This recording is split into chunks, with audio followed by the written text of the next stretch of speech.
HGTV, hello. So glad you're here. Welcome to my house.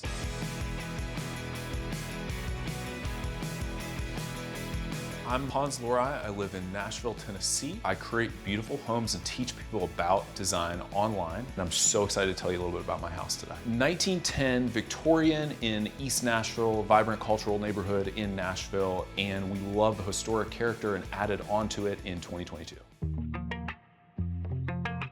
One of the things that we really loved about this house was the original tile in this fireplace, right? See this amazing like wrought iron detail. We've got this amazing contrast, right? This green tile with the black fireplace here. And this is so punchy that we had to echo it over on the other side of the room. So I'll show you. So we wanted that same fireplace contrast here in the windows. So we painted them this really nice sort of hunter green, you might say. And then to really punch things up contrast-wise, these window treatments, striped window treatments were perfect. So our friend Louisa has this company, Colors of Arley. They're a UK-based company. She makes these amazing like stripe and different pattern fabrics. We just really appreciated the thought and intention in having somebody that actually like makes things, you know what I mean? Like has their own factory to produce these window treatments instead of just buying something off the shelf. It just like immediately added so much character to the house. So this is a wallpaper mural. I was obsessed with this wallpaper when I saw it. I feel like it's glowing. It looks like either a sunrise or a sunset to me. I'm not really sure. We built this black frame around this picture. And then, you know, that kind of like ties in, right? We've got black around this. This is a Swedish mid-century painting. This is a painting by my grandma, Norma Shaper. She was a lifelong abstract painter. What I love so much about this is like totally her color palette. She loves these like rusty, warm colors. You can see it all throughout her house. And that was something that I really picked up myself, just in my own design sensibility. She would always encourage me and us as kids, right, to paint. Having this here, it just always reminds me of those wonderful vacations and those trips with my grandma, bringing out the canvases and getting us the paintbrushes and just encouraging us.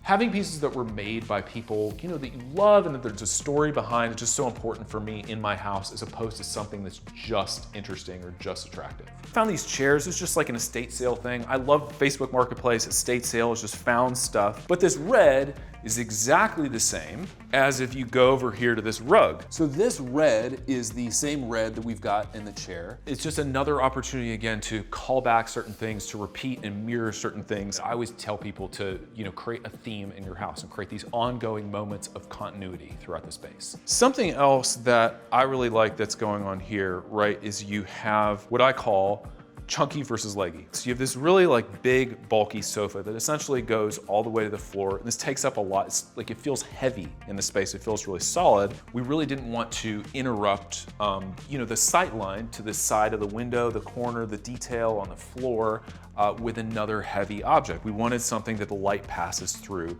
that doesn't just obstruct your eye. And it was the same thing that we did with this chair. So we used to have this really big, bulky, solid chair. It was obstructing the view into this room. We wanted something that you could see underneath, that you could see through the back here, right? And like wouldn't obstruct this beautiful vignette into the room.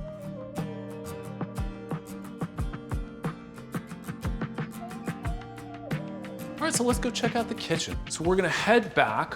One of the things that I absolutely love about this kitchen is height, right? So we have these great vaulted ceilings and we really wanted to emphasize height in here.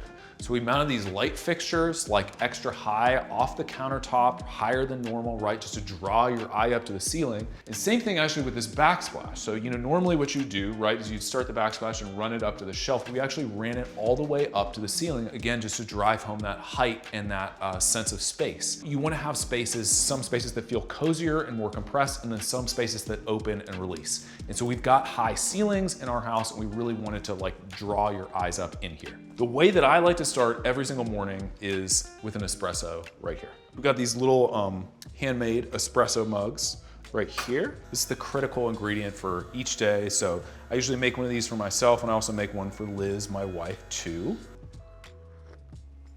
Oh yeah, it's perfect. It's so good. People always ask me about these, right? These are concrete counters. We want to do charcoal concrete counters. I saw this at my friend Josh's house and I basically just stole his idea. A couple things that I like about it. One is that it patinas. It definitely just wears over time. You know, it kind of feels like a coffee shop. But two, because it's not so common, I think it's one of those things, it just stands the test of time a little bit better. It doesn't look dated so fast. Like I think that this will still look pretty good in another 10 years. These are actually, believe it or not, these are IKEA cabinets. And we just built these custom, this is birch plywood. And then we also cased the refrigerator in this same birch plywood. And we always envisioned this being like a big plant display stand. Good design should make you a little bit nervous, not terrified, but certainly nervous. And so we wanted this like huge mass of plants overhanging the fridge and kind of framing this window on the backside of the kitchen. Let's go check out the parlor, right over here. This is where our family hangs out. This is like the cozy room in the house where we watch movies with kids, where we listen to music. This is everybody's favorite room. It's really the evening room. I've always been a really musical person. My whole life was very musical, piano, guitar, singing, everything. I was actually the front man in a band for a while and moved down to Nashville with my band. You know, that broke up. I tried to do music for a couple years after that, but just got really into homes and design. Music though still plays like a huge role in my life and our family's life as well. So I've got this record collection here. This is kind of cherry picked from the best of my parents, and then I've purchased a few over time. So we don't want to overexpose our shots, so let's close these curtains. These little magnetic tie backs are really nice. My son is obsessed with these. He loves Ninja Turtles and nunchucks, and he'll just do this kind of action. This is his favorite thing to do.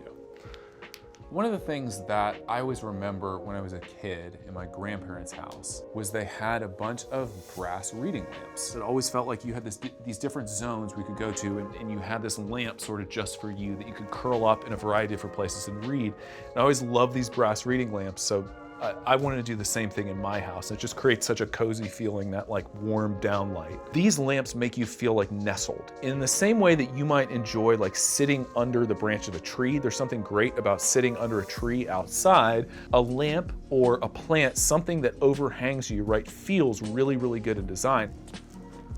So I just want to tell you a little bit about this piece. So my wife she was an art major, ceramics was her thing, and so one of her professors actually made this, and they're a matching set. But what I think is so cool about this is it's kind of like a mixed medium, right? So you have this like very intricate bead pattern here, and then you have this like slab rolled ceramic composition. Let me show you what's next. Come on in the office. This is where I spend most of my time, most days. This is a lamp from Bocce, which is just amazing. They hand blow this glass and they dip actually like copper mesh into this liquid glass matrix and then blow it to expand it. So it gives this like amazing, just super textural, you know, even though it's really smooth glass. I have this map of, this is a vintage map of Pittsburgh. So I love that city so much. I went to school there, and it was just a place where I fell in love really with like old buildings and architecture, because everything there was built, you know, 100+ years ago. This is where I fuel my my soda water addiction. As you can see, we're fully stocked here, and we like to keep it that way. My daughter loves to come down here and just grab a soda water whenever she wants. I always want to encourage people that like good design is very much possible in your house. It's not something that is exclusive to high budgets, and if you're willing to take the time to be intentional in your space, you can achieve something really beautiful on a low budget. So let's go check out the bedroom. We really wanted this like very warm, cozy feeling, and we were able to achieve that with a lot of different acorn wood, or at least acorn colored wood. So we have this big dresser, right, that adds like a lot of weight in the room. This is like a vintage rattan headboard that I found a while back that like it ended up like color-wise just matching the bed perfectly. And then our pop is really this piece of art right here that became the feature of this bedroom. I mean, we love things with story, right? Like that's a big thing I'm on throughout. This was a piece that my uncle got when he was traveling through Africa. In some ways, I feel like this, you know, plays off of this piece over here, again, because they're both handmade and they're both kind of a canvas linen material. So So we bought this house. It's a 1910 Victorian house. It was about 1,000 square feet and it had a walkout basement. So we lived in it when it was small. Our addition, the goal with renovating and adding onto it was to blend this like Art Deco transitional thing with the Victorian architecture. The house was so small and so dark, we wanted these big windows to create that indoor-outdoor feel in the back of the house. And so these sliding patio doors in the bedroom and what we have in the kitchen as well is exemplary of that. Welcome to my backyard oasis. This is my favorite part of our property. All these great garden beds that we've kind of created over the years. This is a fig tree. This actually produces figs. This is our fire pit area. One of the things that I love about these chairs, these Adirondacks, is that they're comfortable, but they're actually like a composite material, so you can leave them out all year and they don't stain or fade or crack, which is so great. We built up this little rock terrace here. It's not perfect, it's not mortared, but I love the way that this looks in this little garden area right here, and you got this kind of like cascading garden that goes down. So that's a backyard. Now let's get ready for the main event. Let me show you.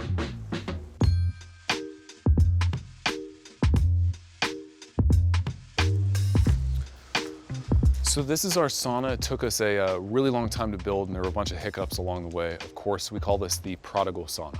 I've always wanted to use cedar shake. It's a material that I've loved forever and I've never had the ability to use it in a project. So this is the first one where we were able to coat the whole exterior in this beautiful red cedar shake. We've actually on the side here, let me show you, we have this just like pull chain outdoor shower so you can kind of do the hot cold rotation and come outside and cool down. But let's go in. So when we're in here, we like to wear our sauna hats.